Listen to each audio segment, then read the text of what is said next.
Good afternoon, ladies and gentlemen. It is another edition of the Best Coast Sports Connection. We are here at McGregor's in Mission Valley. The show continues. Andy Bishop, joined by Brian Vilvin as my co-host. How are you, sir? Rob Bish, my man. I'm doing excellent. Glad to hear. Happy to be here. Hey, well, thanks for joining me once again. And Thomas Conroy, here's our producer. Thank you.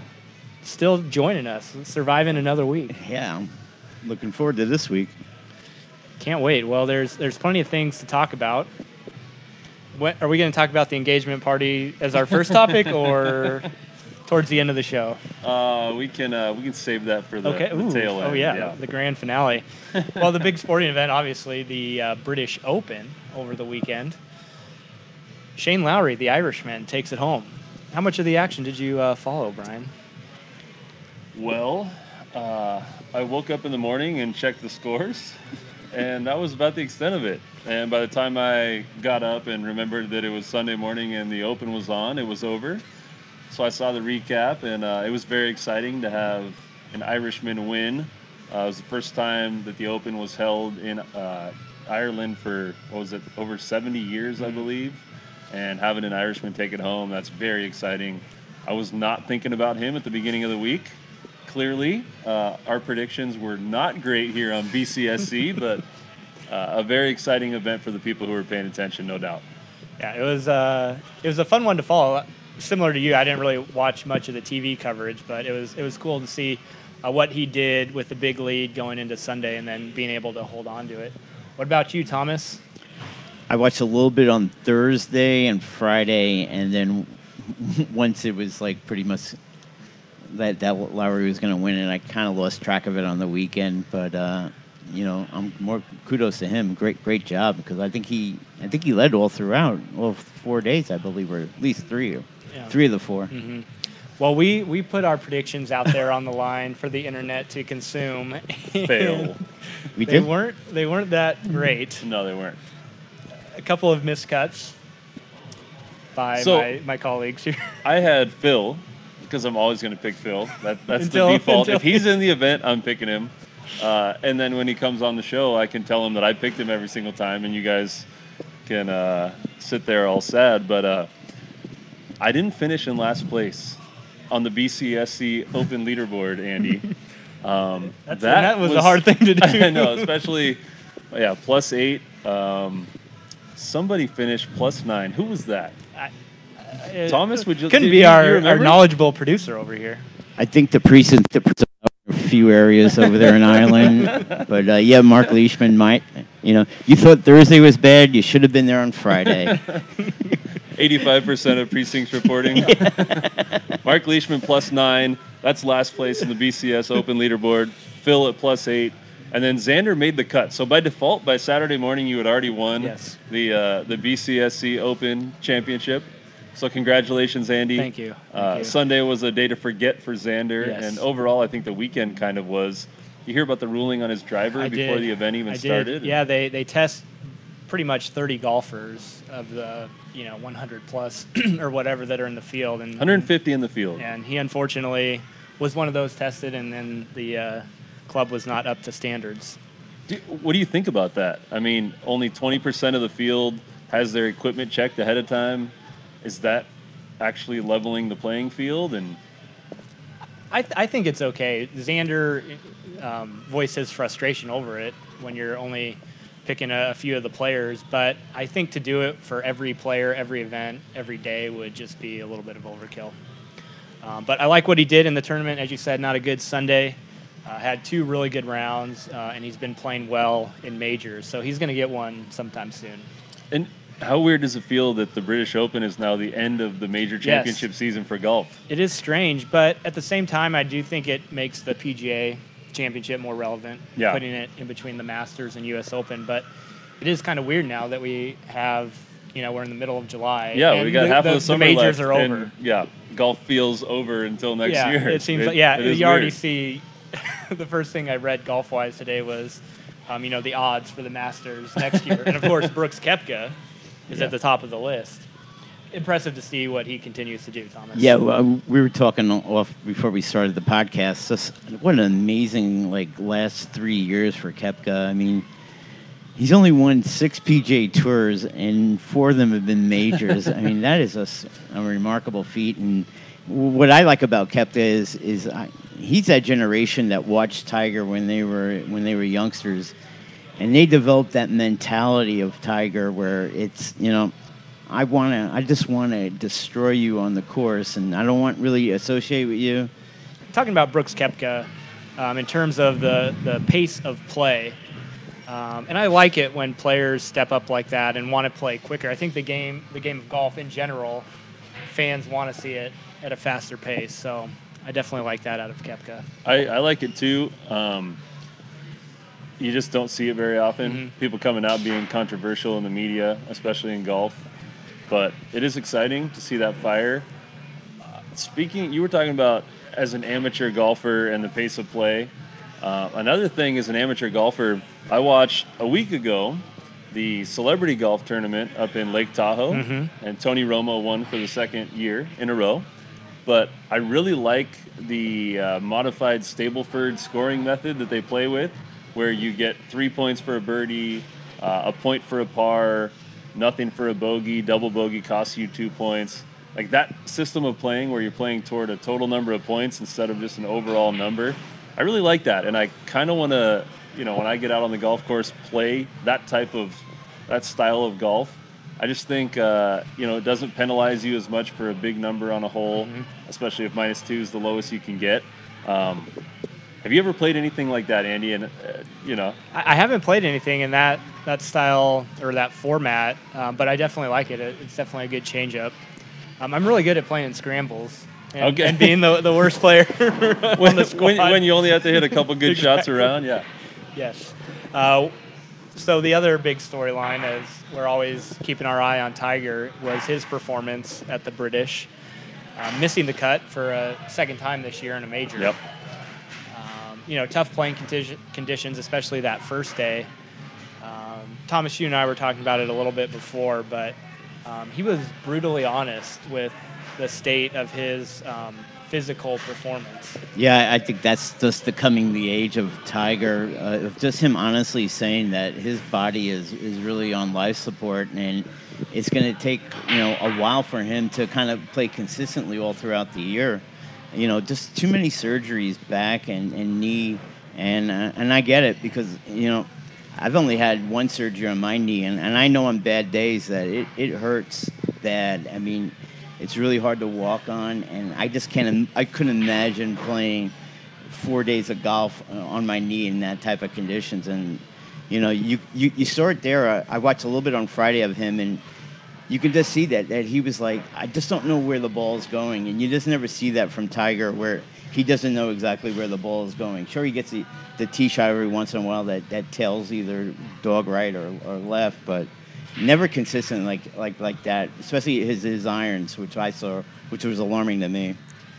Well, he said he hasn't been playing as much this year, taking weeks off at a time to prolong his career. How much longer do you see Tiger being relevant or being able to contend now at the age of 42, 43? At this time a year ago, I probably would have said not very much longer. But then he went out and won the Tour Championship and followed it up with winning at Augusta earlier this year. So in that 6-month span, everything changed. And I think Phil has proven that you can be a competitive golfer up until age 50, and Tiger's been a little bit better than him every single step of the way. And I think he still has that number 18 in mind, the holy grail of golf numbers with Jack's major championships, and I wouldn't be surprised if he's still grinding it out, trying to play until he either gets to 18, 19, or hits 50 and then kind of slows down. So I think we got a few more years of competitive Tiger. I agree with you right there. Well, speaking of goats, not the animal, the greatest of all-time athletes, there's another one in the football realm, Tom Brady. Thomas, why are we talking about Tom Brady and Bill Belichick right now? Well, it was something I read this morning, and it just blew me away. It was the report was, the opening of training camp is this week for the Patriots, and it will be the 20th year together for Belichick and Brady. And I just sat there and I was like, my God, I don't think I've ever worked with anybody, on a daily basis for more than 5 years. I couldn't imagine working with another person for 20 years. And it just blew me away. Just like how, we were talking about 2 years ago about them possibly breaking up and one of them was going to leave. And now they're in their 20th year together. And it seems like they're on the same page once again. To me, that's remarkable. Yeah, certainly the gold standard of quarterback and coach combinations. Brian, we're San Diego fans at heart, and as Charger fans a while back, the Patriots were one of our big rivals, and most people hated the Patriots. They hated Brady and Belichick. But I think at some point you have to truly respect what they have done. Yeah, completely. I have been a Tom Brady fan pretty much from the very beginning, like a fan from afar. Mm-hmm. Whenever his team is in it, normally it's because they knocked our team out of it. Now that we don't have a team, I can unabashedly say that I'm a big Tom Brady fan. But he wears number 12. When he first came out, he was this nobody that, didn't have a chance and came out of nowhere and leads his team to a Super Bowl his first year. And then just the consistent success. He is like the all-American kid, and it's just, at some point you got to realize that you're watching one of the greatest to ever do something, and just marvel at how consistent he's been and how good he's been and how he always steps up in the big moments. Mm-hmm. And he's another character like a Tiger where you wonder how long can this possibly go on. I thought 2 years ago he was going to retire. And then at the end of last year, I thought he was going to retire. Then he goes and wins another Super Bowl, and it's like, okay, you really want to come back? Yeah, seriously. He doesn't get hit hard very often. I literally wonder, he's never had great legs to begin with, how long he could play. For so long, I had a tough time admitting that he was the best because I dislike the Patriots that much. And, for so long, it was the battle between him and Peyton Manning, who is the best quarterback of their era. But at some point, you just got to admit it. With the number of Super Bowls, the playoff performance, he is definitely the GOAT, and it's incredible what he's continued to do. Yeah, I agree with Brian. Just the way he never was the full-time starter at Michigan when he played there. They had Drew Hansen, if I remember, yeah. and it was like, oh, they have Tom as the backup, and then he has that tremendous Orange Bowl game where he threw for over, I think, 350 yards, and then that's when the momentum kind of started for him, and and then the injury to Drew Bledsoe, and then he just took over, and you were like, oh man, if they could just win a few games, the Patriots, maybe it'll be a decent year with their backup, the 6th-round pick, and then it turned into they went to a Super Bowl, and I agree with you guys. He's by far the best quarterback I've seen in a real long time, right next to Drew Brees. Tying it back to his connection with Bill Belichick, do you guys think one of them will retire first? Will we see them both go out together, or if one of them does retire first, which one's the first one to go? I see Brady retiring first sometime in the next few years and Belichick continuing to coach. What he's done, yes, Brady is, you could say, the best quarterback of all time, but let's not forget that the season Brady wasn't there with Matt Castle at the helm, the team went 11-5. They did. So, I think you could have, if this is all hypothetical, but if you put a Peyton Manning or an Aaron Rodgers with Belichick, they're probably going to be as successful as Manning, or at least close to it. So I think Belichick's mind is as good as there's been in the game of football, and I can see him doing it for several more years. Yeah, I made this prediction before. I think they both go out the same time, but I think Belichick will in turn go to Navy and become the head coach there because his dad was an assistant there, and they lived in Indianapolis, and I think he has a great affinity for the Naval Academy, and I think that's where he'll coach until probably like 70+ years old. Wow, that would be really awesome. I would like to see that. Thought. Mm-hmm. Big Navy town here in San Diego. Mm-hmm. That would be really cool. I hadn't thought of that, Thomas. Well, we would be remiss if we didn't talk about other Tom Brady news. If you haven't seen it, there surfaced a video of him and his 6-year-old daughter jumping off a cliff into the water of a waterfall, and he's been getting a lot of slack for it. Did you guys see the video? Yeah. Okay. Yeah. What's your initial thought on it? My initial thought is the guy's a hero, a complete hero. Brady He saved apologist. his daughter's Yeah. life.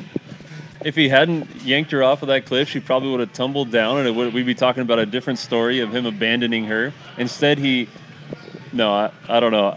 That is a really uncomfortable situation where he jumps off and then she hesitates. And, I mean, I don't know. I think the natural reaction is probably to pull her off, too. Yeah. Because if he did leave her, she actually could have gotten hurt. Yes, it's not like they're just jumping off a diving board into No. a pool, or they're hanging off a cliff and there's nothing below them. They had to jump out into to the water above the rocks below them. So you got to love the little girl's bravery for at least going up there. But then Yeah. you see her hesitation Yeah, at the count of 3, totally. and that forces Brady to yank her, and she ends up doing a side flop into the water. Oh, man. I would not have expected Tom Brady to do that, nor to publish that video. Yeah, where was the video on that one? Yeah, I mean, it was published on his Instagram page. I would have figured it would be someone who just happened to be nearby and took the video and leaked it. But he posted it on his own page and made like some joke about she's not going to be a synchronized diver or something. I don't know. That part was a little strange, but yeah, I mean, Tom Brady can do no wrong, so I think he was the hero in this particular situation. Is that the official statement out of the Brady camp? Yes, it is. Okay. Great stuff, guys. So we still find ourselves in mid to late July. Yeah. Still searching for some sports news, sports talk. Football coming up here, but It is, but again, we come to a point. I was thinking about this over the weekend because the Padres struggled. They've struggled since the All-Star break. They're 2-7, I believe, in the 9 games since the break. Got swept by the Braves, lost 2 out of 3 in both Miami and Chicago. But it still can't miss baseball. They have a really exciting team. Tatis continues to do amazing things out there. They called up some of the young studs. Urias. Urias. Luis. I still don't know how to Luis say it. can't say his last name. Is back up in the squad. And okay, there's been so much debate on how to actually say his name. I saw someone tweet out, think of the word eureka, like the way we pronounce eureka. Urias. So like the accent is on the re part. But then you don't say you like eureka, you say ooh. Oh. So Urias. I think that's right. That could be wrong too. I mean, Twitter's not always right, but that's what I'm going with. Urias. Thomas, what do you got for it? Well, that's a new one. I've never heard that one. I was always going Urias, but I knew that was. So can we try Urias? What did I even say? I don't know. All right. Urias. Luis is up with the Padres. I was when I first started How about seeing Louis it, two hits? I was going Urias, but I feel like that's like how I see it, but Yeah, I don't that's think how I that see it, sounds too. very good. Yeah, I like and the Urias. We'll go with Urias. Urias. And every broadcaster says it differently too, so you don't know who to go with. But the BCSC says it's Urias. Urias, yeah. Yeah. That's the final word right there. Yeah. So we are heading towards that trade deadline. We've talked about potential options for the Padres. You mentioned how they have stunk it up after the break here. Are we going to be selling anybody off, guys? I think it's Thomas? just still the same ones we talked about before. I think Kirby Yates is getting just a tremendous amount of interest. And, I agree with what we said before. He's 32 years old. If we can get, a stud pitcher or an everyday player at, maybe like in a lower level, like I guess every day with potential to play in the majors, you got to do it, I believe. I just think, I don't believe, I hate to say it, but I don't believe Kirby Yates could duplicate this year again next year. And if you could trade him and advance your team forward to contending, you got to do it. We also our last 8 closers with the Padres have been all-stars. That's not a coincidence. Mm-hmm. So when I say you can just plug in anyone and they will be an all-star closer for the Padres, I kind of say it tongue-in-cheek, but I also mean it. So if we can grow all-star closers on a tree, every time that tree is ready to sprout a new one, let's ship off the old stuff and get in some young player that we could potentially have turn into a star in San Diego. I would do that every single time, and this year's no exception. Love Kirby Yates. He seems like an awesome guy, great for San Diego, but his value is so much higher as a trade piece than it is as a closer right now. Mm-hmm. If he was 25 and had a 4-year deal, maybe I'm talking differently, but he's 32, a year left on his contract. Bye-bye. Later, Brock. I like the potential that I've seen with some of these younger guys, like a Wingenter, if I'm saying that right, or a Geraldo Reyes, especially with their velocity. But Yeah. the wing has been getting rocked Yeah. Yep. In the bullpen there. The whole bullpen has Yeah, really. sad story. But a couple guys like Michel Baez just came up from the minors. He hasn't played yet, but he's on the roster. Munoz, yeah. Throwing, above 100 miles an hour every single pitch. That's the kind of guy who you can see as a potential closer down the road. Morahone, who made his debut yesterday, is a player who potentially could be a big bullpen piece. I think we've got a lot of really good bullpen arms in the system, so it's a position of depth for us, and yeah, we need a center fielder. How much were you guys impressed by Kyle Quantrill's performance yesterday? Because he pitched close to 7 innings of shutout baseball. He was solid. Yeah. You can see that he has stuff. He's mostly been going 5 innings or so, give or take some. But that was a really nice performance, and kid's got a bright future. Similar, maybe not as high a ceiling as Mr. Chris Paddock. He was the one light in this last week for the Padres' performances, taking the no-hit bid into the 8th inning. Yeah, that was very exciting. When you start seeing all the text messages blowing up, people like, you watching the Pods game? Of course I am, and nobody wants to say why or what's going on. I was bummed when the perfect game was ended on a routine ground ball to short that Tatis just kind of came up on his throw and pulled Hosmer off the bag, and then a walk right after that. But this guy, I got to think he has no-hit stuff. And we've talked about that with a handful of Padres over the years. I used to think Andrew Kashner was going to be the first Padre to get it, Jake Peavy before that. But the guys that are real dominators, can get a ton of strikeouts, who don't walk anybody, I feel like that is a key to getting quick innings and potentially throwing the first no-hitter in Padre history. I'm not going to predict that he throws the no-hitter tomorrow night against the Mets, but if someone has the stuff to do it and to consistently be flirting with no-hit territory, I think it's Chris Paddock. He is up there for sure. In case you're watching this or listening to this and you aren't a Padres fan, as Brian said, in our 50-year history, we have never had a no-hitter or a perfect game. I think the longest streak was the Mets when that Johan Santana broke about 2 or 3 years ago. It was, and then earlier this season, about 2 months ago, the Padres officially have the longest streak of not having a no-hitter in MLB history. Wow. They broke the Mets. So the Mets still had the record because they'd played longer. But, the Padres now have the longest streak in history, which is fun. Hey, we won something.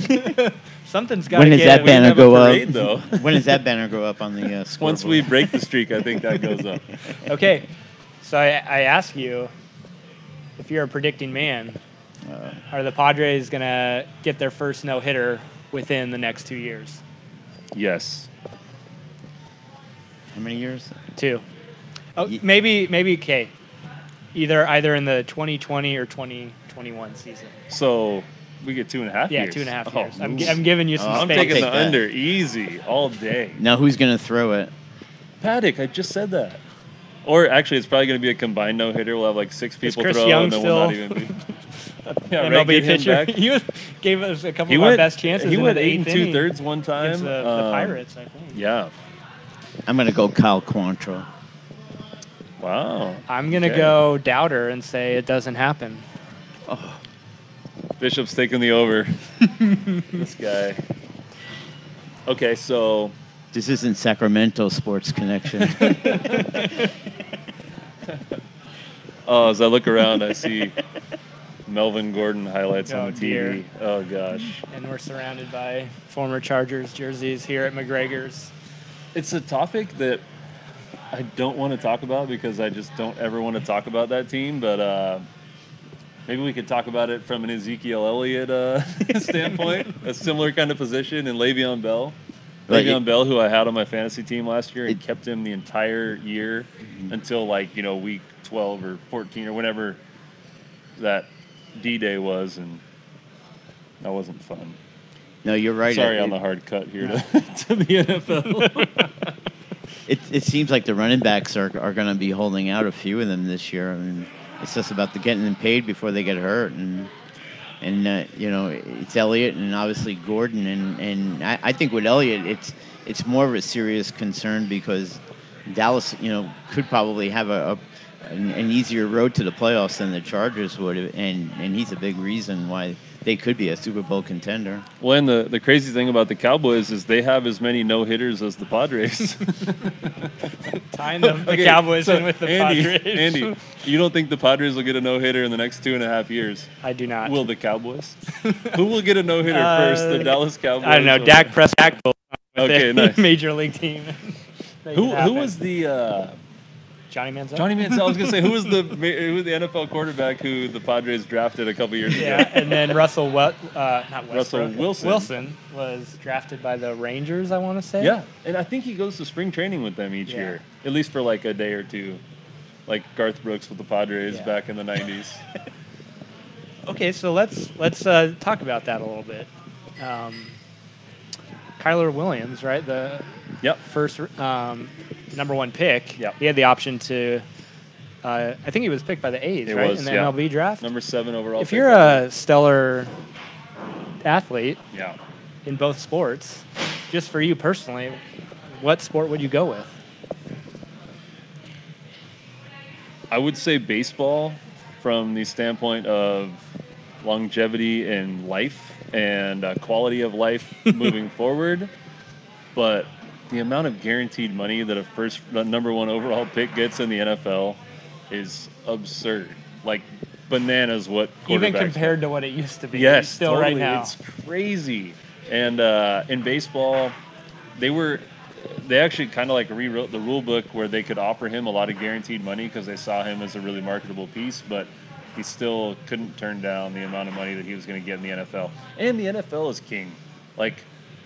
In terms of an NFL quarterback, the marketing potential there and marketing dollars there so far exceed anybody in baseball. I think baseball would probably be a little easier sport to play full-time, but, man, that money for quarterbacks in the NFL is pretty nuts. What would you do? Me? Me personally, I'm more a fan of football and just love the game itself a little bit more. So if I had the opportunity to be a starting quarterback, I'd definitely go football, simply because I'm more interested in the sport and definitely enjoy it more. So apparently Thomas would play for the New York Cosmos, the now defunct. No, they're still around. They're around? Yeah, they play in play? some NASL league that only goes on the East Coast. Sweet. Is Pele still on the team? Why are you on his Pele kick? Because it's the only thing I know about the New York Cosmos. Is that Pele was there. Giorgio Canale was a much better player. Yeah, that's Pele. A name I've never heard. So.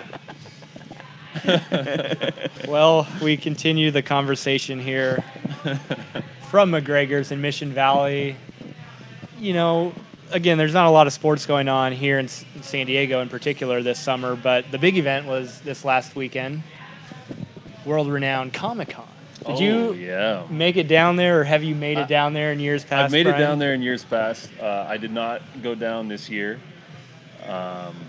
Went down on Wednesday night for a little anniversary dinner, but that was still just like the sneak preview night, so it wasn't crazy yet. But I saw some photos. I saw some videos on social media. Saw a lot of posts about it, and it looked like it did not disappoint. Downtown is a circus when Comic-Con's in town. What about you guys? I did not go this year. I've only been in the area twice within the last 10 years while it's happened. First time I went, another competitive eating story here for you. Oh, here we go. Raw Bish coming in hot. And this is where the Raw Bish just started, its infancy. So I went downtown with a couple of friends just to basically people watch Comic-Con because we had never seen it before.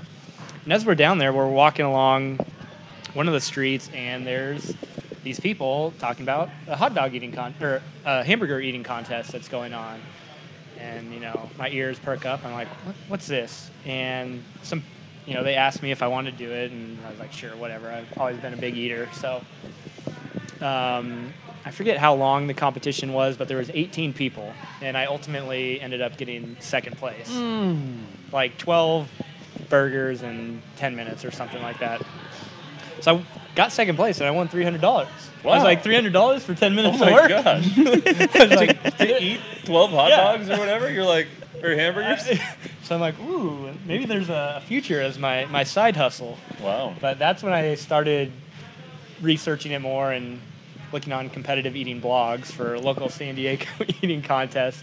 And that's where I ran into like some of the professionals that could down like 5 times as much food as I could. So it had a short life, but it was fun. Wow. So that's my Comic-Con story. What were the hamburgers like? I keep saying hot dogs. I don't know why. Were they big? They were big. Were they delicious? They were. No, they were not delicious. It was just bun and burger. That's kind of rough. Yeah. But I went at it and it was fun. But yeah, that's my only Comic-Con. Is it any time when you're in the competition that you're like, I gotta regurgitate right now? No, it's more so after the fact. Are you allowed to throw up? Depends on the competition. I think that time I did because there were 2 rounds and we had like 2 hours in between. Oh God! And so I think I had a reversal of fortune, as they call it, between rounds to free up a little more space. And so I don't know, maybe I kind of cheated, but whatever. What do you think? I did what needed to get. What do you think you could eat the most of? Currently? Yeah. Or like in my at prime. any point in your prime. Yeah. Yeah. And how long do you think you'll continue? Will I be in my competitive eating prime till I'm 50 years old? You and Tiger and Tom Brady, the goats of your sports. That's a good question. The one thing I did pretty good with was chicken wings. So that was up there. The hot dog hamburger combo is rough just because it's so dry. Yeah. You don't have any condiments. Sometimes you are allowed to dip in water, but still, like that process of like pretty gross. Dipping your bun in and just going first, like eating the meat itself or eating them separately. So like eating the meat first and then eating 2 wet buns at the same time. That's kind of gross. Pretty gross. But when you eat the wings, you're not allowed to like rip them apart, right? No, you just have to go all around them. You got to get your technique down. Like a penalty violation? Yeah. Not allowed. Do you lose points off wings are also probably like the most sports food that I think. Exactly. I mean, obviously like hot dogs at baseball games, but you think about like beer and wings for football. That's like the Sunday, I'm going to watch the game and eat wings, or Monday Night Football kind of thing. That's like a very, very football. Now, when you plan to go to these competitions, do you train for it or you just go cold? Okay, so we can get scientific Yeah, here. let's do this. So I was never great with like conditioning my body to where it could be at its peak for competitive eating.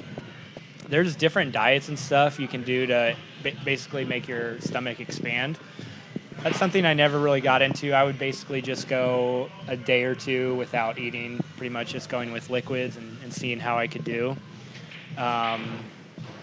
But there's like a lot of people eat salads a couple days beforehand. Apparently lettuce makes your stomach expand. I think the biggest thing is being in actually good shape, which I've never been in outstanding shape my entire life. But basically having good respiratory ability. I know that sounds kind of weird. And you can also train your jaw and throat so you can basically consume food faster. But I never really got too crazy about it. I figured just showing up to the events was showing up and getting all that enough. free food. Yeah. As many pancakes Hey, you know, as you can eat. the wing contest that I won. You won a wing contest? Yeah, that's the one I won. So you've been a winner before? Yes, sorry. Oh my One-time gosh. competitive eating. Former champion. I think I ate like 39 wings in 5 minutes or something like that. And that was at... It was the Ontario Hooters competition. Wasn't at a Hooters. Okay. I don't have that good of a story. It was at Bub's downtown, you know, right by the ballpark. Yeah. And I won like a free... it was right before the Super Bowl when the Broncos got destroyed by the Seahawks. Okay. You know, like 5 years ago. And I won like a private little like studio area kind of thing to watch the Super Bowl. So Wow. some friends and I got to enjoy Peyton Manning losing to the Seahawks. Nice.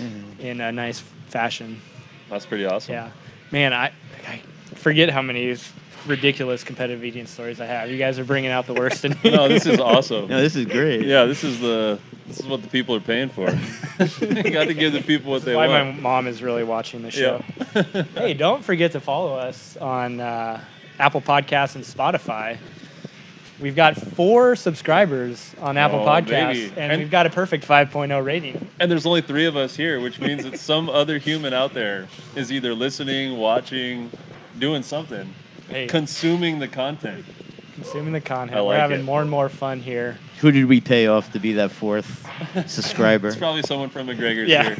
Actually, Whoever's one making of the bartenders- jalapeno mac and cheese. I had her follow us on Spotify, so we Oh, might nice. be Cool. up to a handful of followers on Spotify as well. Jalapeno mac and cheese Monday. I've got to try that. How you think you could do well in a jalapeno mac and cheese mac eating and cheese contest? I could throw down so good. Put down love like mac it's and like cheese. 10-pound. And part of competitive eating is like consuming food that you Enjoy. like Yeah. or enjoy. Pretty much everything I did not enjoy. You're like, I wonder how I could do Like it. if it's tacos Yeah. or mac and cheese or whatever, I'm down. like a street taco Oh, yeah. eating I could eat- competition. oh. Yeah. I could Not throw those down bacon like- hot Thomas, dogs. we're getting Rob Bish back into gear here. Get me excited. It's like no more sushi rolls and pancakes. Dry and We're gonna have to hamburgers. recruit some competition Yeah, for we're- Andy yeah, and we're have a gonna do a live competition. throwing eating down, competition yeah. some point Yeah, here. we're throwing down a competition here on the connection. One I of like these it. days. Thomas and I combined against you on something. We tag team it. Yeah, we get to do the 2 of us against you. You know, the last contest I did a few weeks ago, we were talking about it on 4th of Yep. July. As I was doing it, as I was signing the waiver, I took pictures of the waiver, so I know what type of waiver I need to officially write Oh. once I sanction Nice. a competitive eating contest. a I'm getting into the BCSC. business of this, baby. BCSC competitive eating competition. Right here I at know the McGregor's. rules, yeah. Now, I like it. You're liable when you try to throw down all those dogs. Was there any murmur around you like he's back? He's back. I can't believe he's No, here. I don't think anybody knows. I'm gonna me make these you a days. logo, and this is gonna get real. That's the guy that stole my Super Bowl room. I had my party all planned at Bub's at the ballpark. We continue to resort to competitive eating conversations here. It on must the be connection. July. Oh man. How about them Giants? Oh, okay. Oh no. We'll talk briefly about this. We've talked about our Padres not doing so well. Brian again has a connection to the San Francisco Giants. How was the weekend for you Wow. in that regard? My fiance is from the Bay Area, and her entire family was down in San Diego this weekend for our engagement party, and they are all Giants fans. So the Padres picked the absolute worst week of the season to fall behind the Giants in the standings, and the Giants are like 13-4 this month or something crazy, and they won in a walk-off fashion on Friday. They won in walk-off fashion yesterday. Again, Saturday's kind of a blur to me. I don't know what the heck happened. I know they won, but that was not fun. We talked last week about how Dodger fans are the worst, and you were saying you think it's Giants fans. Well, I lived a little bit of that this weekend, and yeah, I might have to. It's a close second, at Yeah, least. man, they're close, but rough weekend to be around a bunch of Giants fans.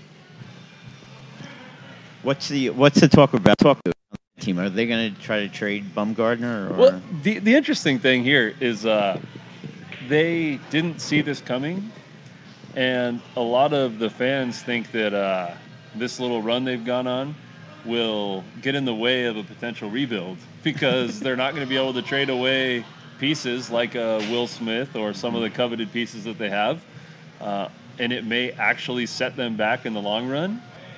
So that was kind of the only solace I could take in it, is that the Padres are continuing that rebuild and almost there, and the Giants feel like their system is not even set for the future, and that this little blip in the radar where they're doing really well might actually in the long run hinder them. So you know what's really amazing is that Bruce Bochy's going to retire at the end of the season. So to me, it's like, isn't it the perfect time to trade Bumgarner? Because you're going to have a new manager in there. It's almost going to be like a new chapter in their history. And yeah, and you could probably get a lot for him because he's such a big game pitcher. I would. Andy? I would trade him. I mean, just to spite them, right? Yeah. Bumgarner's done so much over his career, obviously, but probably doesn't quite have the value that he had a few years ago when they were making those World Series runs. But yeah, I think they're not going to make the playoffs this year, and I think it's from a bigger picture perspective, it's kind of time for a rebuild for them. Any other thoughts this week, gentlemen? Well, what can we predict on this weekend? We've done it again. Yes. Congratulations. It's prediction time. Oh, okay. Out of your rear anywhere. But we have to make a prediction every week because last week was so much fun with Thomas betting his $1,000 on Mark Leishman to win the Open. So what's our prediction this week? We've got 3 against the Mets and then 3 against the Giants. So let's go Padres win total. Over or under 3.5 wins in those 6 games? I'm going to go 4-2. So over? Yeah. Andy's going to go 1-5. I hope nobody from the Padres is watching this. I'm going 2-4. 2-4? To continue our losing series streak. Okay, well, I'm going 6-0. So I'm going over. Because Paddock's going to set the tone. One of these days, Brian's outlandish predictions are going to come true, and they're going to take hold of the internet. If you just wanted this, Sully, I would just give it to you. Paddock's gonna solidify, or he's gonna get things started tomorrow night. Oh, he's starting tomorrow night. Well, Tuesday night. Tuesday night, yeah. For those of you watching on a Tuesday. If you're watching on Wednesday and he lost and gave up like 8 runs, then forget this. But we predict, and then we aren't held accountable for our predictions, so it's perfect. I got Paddock winning, dominating the Mets in New York, especially because now he has that rivalry with Alonso and all that stuff. He's just going to shut them down. Everyone in New York's going to hate it. And then we're going to win the next 2 games in that series. The Mets are kind of fluttering. The Giants are going to come to town. They're going to think they're hot stuff, and we're going to smash them. We're going to win all 3. 6-0. We're coming back above 500. Next week when we're on here, we're going to be talking about the above 500 Padres right back in that wild card hunt. Boom. Whoa. Strong words. I'm speechless. From Bilvin. Any other thoughts in regards to that, Thomas? You said 4-2. Yeah. I actually like Paddock winning tomorrow night or on Wednesday. He won last night. We're not sure when this is going to be published, folks. Bear with us. Yeah, I was just thinking about it. He was talking about the Alonso feud with Paddock, and I thought that was probably the weakest baseball feud I've ever heard. I didn't understand it at first, and then I was just like, "Are you just trying to get attention?" Like I would never poke a bear like Paddock like that. Yeah. Yeah, I mean, we all love watching him. He is all business out there. To go with his mullet. I was going to say he's business in the front, but he's party in the back. Exactly. Oh, man. Well, hey, go Padres. Yep. I'm always cheering for you, even though I'm not always confident. Sorry. It'll get better. Yep. Going into next year, I promise. Well, gentlemen, good work out there today. It's been a fun one. Yep. Once again, episode 4, all done of the Best Coast Sports Connection. We'll check you next time.